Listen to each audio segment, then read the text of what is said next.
ಹೆಸ್ಕಾಂ ಇಲಾಖೆಯನ್ನು Tata power company limited ಸೇರಿದಂತೆ ಇತರೆ ಖಾಸಗಿ ಸಂಸ್ಥೆಗಳಿಗೆ ವಿದ್ಯುತ್ ವಿತರಣಾ ಪರವಾನಗಿ ನೀಡಕೂಡದು ಎಂಬ ಆಕ್ಷೇಪಣೆ ಮಾಡುವ ಕುರಿತು ಮಾನ್ಯರೇ, ಮೇಲ್ಕಾಣಿಸಿದ ವಿಷಯಕ್ಕೆ ಸಂಬಂಧಿಸಿದಂತೆ ಕರ್ನಾಟಕ ರಾಜ್ಯ ರೈತ ಸಂಘ ಹಾಗೂ ಹಸಿರು ಸೇನೆ ವತಿಯಿಂದ ರಾಜ್ಯದ ಸಮಸ್ತ ರೈತರ ಪರವಾಗಿ, ಗ್ರಾಹಕರ ಪರವಾಗಿ, ನೌಕರರ ಹಿತದೃಷ್ಟಿ ಹಾಗೂ ಸಾರ್ವಜನಿಕರ ಹಿತದೃಷ್ಟಿಯಿಂದ ಹೆಸ್ಕಾಂ ವಿದ್ಯುತ್ ಸಂಸ್ಥೆಯನ್ನು ಟಾಟಾ ಕಂಪನಿ ಲಿಮಿಟೆಡ್ಗೆ ಹಸ್ತಾಂತರ ಮಾಡಲು ಷಡ್ಯಂತರ ನಡೆದಿದೆ ಎಂದು ತಿಳಿದು ಬಂದಿದೆ. ಕೂಡಲೇ ಈ ವಿಚಾರವನ್ನು ಕೈಬಿಟ್ಟು ಸರ್ಕಾರವೇ ನಡೆಸಿಕೊಂಡು ಹೋಗಬೇಕೆಂದು ಈ ಮೂಲಕ ಆಗ್ರಹ ಮಾಡುತ್ತೇವೆ.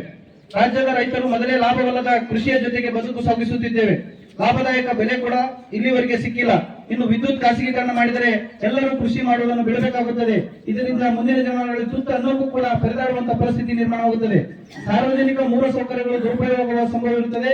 ಈಗಾಗಲೇ ಹೆಸ್ಕಾಂ ಇಲಾಖೆಯು ಸಾವಿರಾರು ಕೋಟಿ ಹಣ ವ್ಯಯ ಮಾಡಿ ವಿದ್ಯುತ್ ಕಂಬ, ವಾಯರ್ ಹಾಗೂ ಟ್ರಾನ್ಸ್ಫಾರ್ಮರ್ಗಳನ್ನು ಖಾಸಗಿಯವರಿಗೆ ಬಳಸಿಕೊಳ್ಳಲು ಅನುಮತಿ ನೀಡಿದರೆ ಅವರಿಗೆ ಲಾಭ ಮಾಡಿಕೊಳ್ಳಲು ಸುಲಭ ದಾರಿ ಮಾಡಿಕೊಟ್ಟಂತಾಗುತ್ತದೆ. ಹೆಸ್ಕಾಂ ಇಲಾಖೆಯಲ್ಲಿ ಸಾವಿರಾರು ಕಾರ್ಮಿಕರು ತಮ್ಮ ಜೀವದ ಹಂಗನ್ನು ತೊರೆದು ಕಳೆದ ಹಲವಾರು ವರ್ಷಗಳಿಂದ ಕೆಲಸ ಮಾಡಿ ತಮ್ಮ ಪ್ರಾಣವನ್ನು ಮುಡುಪಾಗಿಟ್ಟಿದ್ದಾರೆ. ಇನ್ನೂ ಕೆಲವರು ಅಂಗವೈಕಲ್ಯಕ್ಕೆ ಗುರಿಯಾಗಿದ್ದಾರೆ. ಕಾರ್ಮಿಕರೆಲ್ಲರಿಗೂ ವಿದ್ಯುತ್ ನಿಗಮ ದಾರಿ ದೀಪವಾಗಿ ನಿಂತಿದೆ. ಆದರೆ ಖಾಸಗೀಕರಣವಾದರೆ ಈ ಎಲ್ಲ ಕಾರ್ಮಿಕರ ಬದುಕು ಅತಂತ್ರವಾಗಲಿದೆ. ರಾಜ್ಯದಲ್ಲಿ ಈಗಾಗಲೇ ಜಾರಿಯಲ್ಲಿರುವ ರೈತರ ಜಮೀನಿನಲ್ಲಿ ಪಂಪ್ಸೆಟ್ಗಳಿಗೆ ಉಚಿತ ವಿದ್ಯುತ್ ಇರಬಹುದು.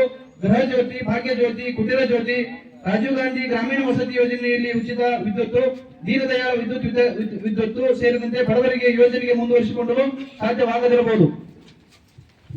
ವಿದ್ಯುತ್ ನಿಗಮಗಳು ಖಾಸಗೀಕರಣವಾದರೆ ಸರ್ಕಾರ ನೇಮಕಾತಿ ಪ್ರಕ್ರಿಯೆ ಕೂಡ ನಿಂತು ಹೋಗಿ ಪ್ರತಿಭಾವಂತ ಉದ್ಯೋಗಗಳು ಕೂಡ ಸರ್ಕಾರಿ ಉದ್ಯೋಗ ಗಗನಕುಸುಮವಾಗಲಿದೆ. ಈ ಎಲ್ಲ ಪರವಾನಗಿ ಪ್ರಕ್ರಿಯೆಯನ್ನು ಕೂಡಲೇ ಕೈಬಿಡಬೇಕು. ಇಲ್ಲವಾದಲ್ಲಿ ಕರ್ನಾಟಕ ರಾಜ್ಯ ರೈತ ಸಂಘ ಹಸಿರು ಸೇನೆ ವತಿಯಿಂದ ರಾಜ್ಯದ 31 ಜಿಲ್ಲೆಗಳಲ್ಲಿ ಉಗ್ರವಾದ ಹೋರಾಟ ಮಾಡಲಾಗುವುದೆಂದು ಈ ಮೂಲಕ ತಮ್ಮಲ್ಲಿ ಆಗ್ರಹಿಸುತ್ತೇವೆ. ದಯವಿಟ್ಟು ಈ ವಿಷಯ ಅತ್ಯಂತ ಗಂಭೀರ ಇರುವುದರಿಂದ ತಾವು ಕೂಡ ಇವತ್ತೇ ಮೇಲ್ ಮಾಡಿದ್ರೆ ಬಹಳ ಅವಶ್ಯಕ ಅನುಕೂಲ ಆಗ್ತದೆ. ಯಾಕಂದ್ರೆ 23ನೇ ತಾರೀಕಿಗೆ ಒಂದು ಕೊನೆಯ ದಿನಾಂಕ ಇರೋದ್ರಿಂದ ನಾವು ಮೇಲ್ ಮಾಡ್ರಿ, ಬೈ ಪೋಸ್ಟ್ ಆದ್ರೂ ಕಳಿಸ್ರಿ.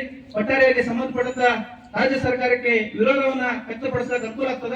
ಅಂದ್ರೆ ಒಂದು ವಿಚಾರ ಗೊತ್ತಿರ್ಬೇಕು ತಮ್ಗೆಲ್ಲರಿಗೂ, ರಾಜ್ಯದಲ್ಲಿ ಕೇವಲ 15-16 ಜಿಲ್ಲೆಗಳಲ್ಲಿ ಮಾಡ್ತಾರೆ, ಬಿಜಾಪುರ ಜಿಲ್ಲಾ ಇಲ್ಲ. ಆದ್ರೂ ಕೂಡ ಮುಂದಿನ ದಿನಮಾನದಾಗ ನಮ್ಗ ಈ ಒಂದು ಖಾಸಗೀಕರಣ ಬರಬಹುದು ಅನ್ನೋ ಮುನ್ಸೂಚನೆಯಿಂದ ಈ ಭಾಗದ ಎಲ್ಲ ರೈತರು 500-600 ಜನ ಬಬಲೇಶ್ವರ ತಾಲೂಕಿನಲ್ಲಿ ಇವತ್ತಿನ ಸೇರ್ಕೊಂಡು ಸಂಬಂಧಪಟ್ಟ ಅಧಿಕಾರಿಗಳ ಮೂಲಕ ರಾಜ್ಯ ಸರ್ಕಾರಕ್ಕೆ ನಾವು ಮನವಿಯನ್ನು ಸಲ್ಲಿಸ್ತಾ ಅತ್ಯಂತ ಖಂಡನೀಯವಾಗಿ ಉಗ್ರವಾಗಿ ಇದನ್ನು ವಿರೋಧಿಸ್ತಾ ಇದ್ದೀವಿ. ದಯವಿಟ್ಟು ಇದನ್ನ ಸಂಬಂಧಪಟ್ಟ ಅಧಿಕಾರಿಗಳಿಗೆ ತಲುಪಿಸಬೇಕಾಗಿ ತಮ್ಮಲ್ಲಿ ವಿನಂತಿಸಿಕೊಳ್ತೇವೆ.